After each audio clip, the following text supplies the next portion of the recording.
참 이게 MBN의 간판 프로그램 실제 상황에서나 나올 법한 그 얘기가요. 정말로 실제로 일어났습니다. 임방글 변호사님. 네, 지난해 12월 남편 아내에게서 충격적인 이야기를 듣습니다. 바로 매형, 누나의 남편이죠. 누나의 남편에게 자신의 처가 성추행을 당했다는 말을 듣게 됩니다. 아이고. 자, 남편, 매형에 대해서 굉장히 불만을 품고 있었겠죠. 그런데 어느 날 또 매형이 아내와 통화하는 내용을 듣게 됩니다. 네. 듣게 됐는데 매형이 아내에게 이렇게 말합니다. 내 남편이 우리 둘 사이의 일을 아느냐? 한 얘기를 합니다. 우리 둘 사이의 일이 뭘까요? 남편은 아내를 추궁합니다. 그런데 또 더 충격적인 이야기를 듣게 됩니다. 더 충격적인 얘기는 지금 매형이라는 사람이 자신의 아내를 성추행했다는 말도 지금 놀라 자빠질 일인데 이것보다 더 충격적인 내용이 있을까요? 임방글 변호사님? 아내가 이렇게 이야기합니다. 사실 나 성추행 당한 게 아니고 매형이 나를 2번 강간했다라는 이야기를 하게 되고요. 남편 격분을 해서 술을 마신 다음에 흉기를 챙겨서 매형의 집을 찾아가게 됩니다. 김동철 원장님. 이거는 진짜 영화 같은 진짜 그냥 막장 드라마에도 이런 내용은 안 나올 거예요, 진짜. 뭐 깊은 한숨이 나올 정도의 뭐 그런 내용인데요. 자, 이제 이런 얘기를 하잖아요. 정말 오죽했으면 흉기를 들고 찾아갔을까? 자, 그런데 인간의 격분 심리라는 게 있습니다. 네. 격분하면 일어나는 심리인데 모든 사건이 격분으로 일어나는 사건들이 상당히 많습니다. 특히 가족 간에 그렇습니다. 네. 자, 만약에 한 단계 한 단계 천천히 만약에 단계별 분노가 생겼다면 참기도 하고 주변의 말을 듣기도 할 겁니다. 자, 그런데 아내의 천청병력 같은 추행도 격분한 상황인데 네. 강간을 당했다? 자, 이러면 이 분노는 정말 이루 말할 수 없기 때문에 네. 흉기를 들고 간 것이 아닌가 네. 이렇게 예측을 한번 해봅니다. 일단 지금 불길한 예감 드는 게 이 격분한 마음은 정말 100번 이해할 수는 있을 것 같아요. 그런데 지금 흉기를 들고 매형 집을 찾아갔다는 점에서 불길한 예감을 지울 수가 없습니다. 임방금 변호사님. 네, 남편 매형 집을 찾아갔습니다. 매형을 보자마자 들고 간 흉기를 휘둘렀습니다. 아이고. 이 매형이 얼굴 부위를 좀 크게 다쳤는데요. 아이고. 정말 필사적으로 달아나서 다행히 생명에는 지장이 없었다고 합니다. 일단은 천만다행이에요. 매형이라는 사람이 정말로 나쁜 짓을 저질렀지만 어쨌든 끔찍한 범죄에서는 일단은 탈출을 했어요. 그런데 김은배 팀장님, 어쨌든 상황은 앞선 상황은 이해는 되지만 이건 흉기를 휘둘렀다는 것은 하마터면 큰일 날 뻔했네요, 진짜. 그렇습니다. 흉기를 들고 가서 얼굴 부위를 시준적으로 찌렀다고 한다면 그 경찰에서는 살인미수로 입건을 해야죠. 왜냐하면 그래요? 이런 팔다리하고 틀려서 얼굴은 상당히 위험한 상태죠. 급소기 때문에.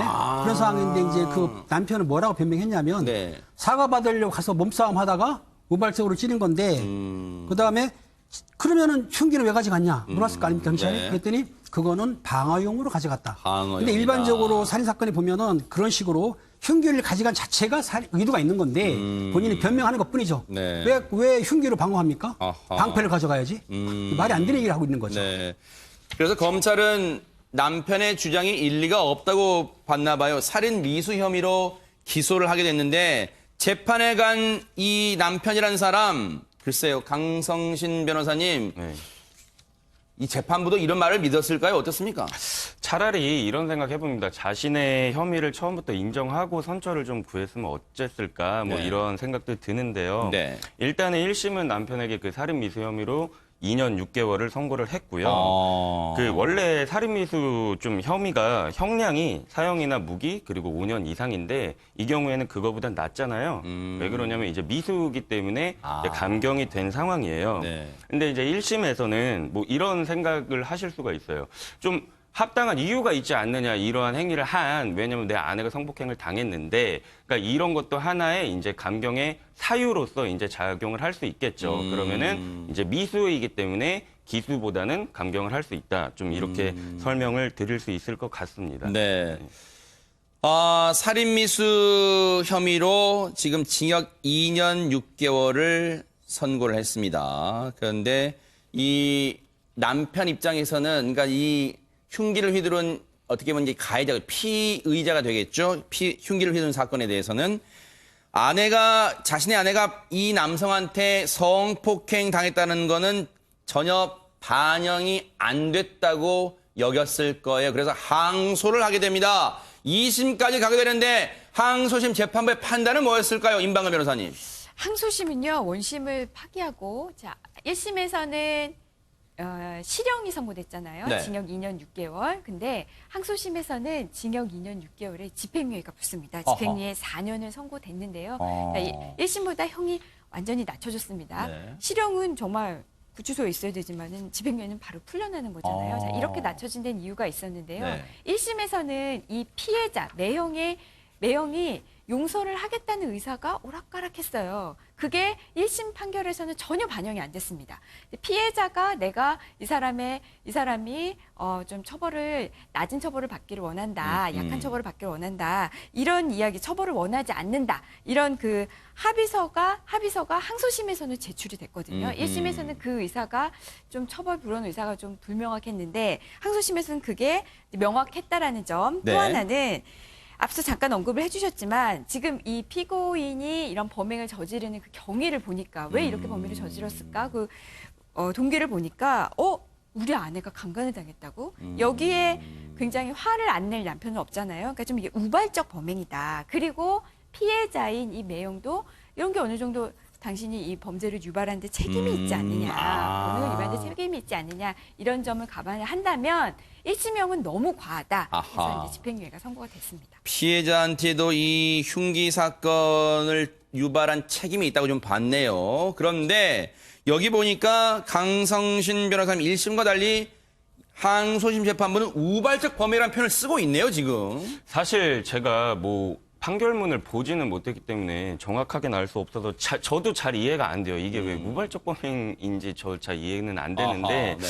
원래 우발적 범행이라면 그 흉기를 범행과 완전히 무관하게 뭐 소지를 해야 되잖아요. 근데 이 경우에는 아까 말씀하셨듯이 방패도 아니고 챙겨갔단 네, 말이에요. 챙겨갔는데 아하. 어떻게 해서 우발적 범행이라고 판단했는지는 뭐 더 알아봐야 알 수 있겠지만 네. 이런 게 아닐까 추측은 해봐요. 네. 그 2심에서 처벌 불원서를 이제 또 제출을 했잖아요. 네. 제출을 하고 그 상대방 그러니까 서로 간에 이거는 좀 우발적이었다라고 주장을 한 게 좀 받아들여지지 않았나 네. 법원에서 이렇게 추측을 해봅니다. 어쨌든 항소심에서 집행유예가 선고가 돼서 법정 구속은 피했습니다만 정말로 이 가정이 글쎄요 다시 원만한 관계를 회복할 수 있을지는 고개가 갸우뚱해집니다.